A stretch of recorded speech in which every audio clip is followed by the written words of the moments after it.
8 വർഷം ഇവിടെ പഠനം പൂർത്തിയാക്കിയവരാണ്. അൽഹംദുലില്ലാഹ്, ഇന്നത്തോടുകൂടെ ദീനീ ദഅവത്തിന്റെ രംഗത്തേക്ക് നാം അവരെ പരിപൂർണരാക്കി നമ്മളെ ദൃഷ്ടിയിൽ നാം അവരെ നിയോഗിക്കുകയാണ്. അവരെ വഴികള് കല്ലുകളും മുള്ളുകളൊക്കെ നിറഞ്ഞതാണ്. ദഅവത്തിന്റെ മേഖല അങ്ങനെയാണ്. അതൊക്കെ തരണം ചെയ്ത് ജനങ്ങളെ സൽവഴിയിലേക്ക് ക്ഷണിക്കാനുള്ള പക്വതയോടുകൂടെയാണ് അവരൊക്കെ ദീനീ രംഗത്തേക്ക് ഇറങ്ങുന്നത്.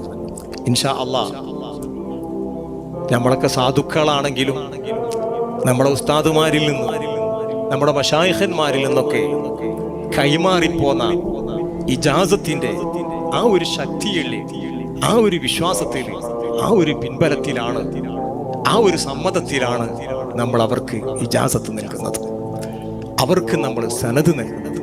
ഇൻഷാ അല്ലാഹ്, അതിന് ഈ മുഹൂർത്തമായ മജ്ലിസിൽ, മുബാറക്കായ മജ്ലിസിൽ തുടക്കം കുറിക്കുന്നു. അല്ലാഹു ഖബൂലാക്കട്ടെ.